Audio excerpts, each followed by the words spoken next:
Hey, what's going on YouTube? Aura Storm here with another video today talking about cards you might have forgotten that are on the ban list or either forbidden or limited or whatever. This is a card. I always thought this series would be kind of a good idea because there's a lot of cards I think honestly deep down I think Konami forgets they're on the list. So this is another card that I think you probably, unless you played during GOAT format, you probably don't even know this card is on the ban list. So this is a card named Tribe-Infecting Virus. Now this is a card that has been forbidden, I think, as long as I've played Yu-Gi-Oh! I can't remember a time it was legal.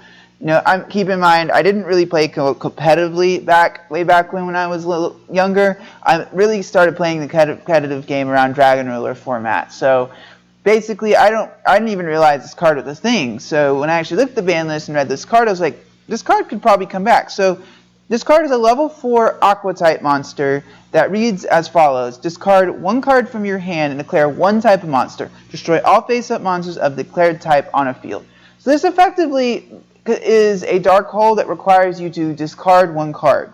Now, this card is not quite as good as Dark Hole because some decks have multiple types of monsters, and types means something like Warrior, Sea Serpent, or Aqua for Tribe's example. So, and it kills all monsters of the declared type. So I feel like this card is not even as good as Dark Hole, because Dark Hole just kills everything right away, whereas this card is basically a, you know, you have to normal summon it, you have to pitch the card, and hope your opponent doesn't have Veil or Fiendish Chain. So I feel that this card isn't even as good as Dark Hole. And the difference between this card and Dark Hole is this card you can use it multiple times in a turn, and it is a water attribute, which means cards like Atlantean Marksman, Atlantean Dragoons, which is still at 1 in the TCG, Atlantean Heavy, Marksman Heavy, Dragoons, Infantry, and are all, one of which is at 1, and Mermail Abyss Gun can all be pitched with this card and get their effects. So on that end, I can say maybe it's not smart to bring it back without maybe a once per turn errata. To be honest, like, I don't think this card, there's a lot of cards in the ban list, like, I don't even think really need an errata to come off the list. And I think this could be one of those cards. Now, could it definitely come back with a once per turn errata? Absolutely.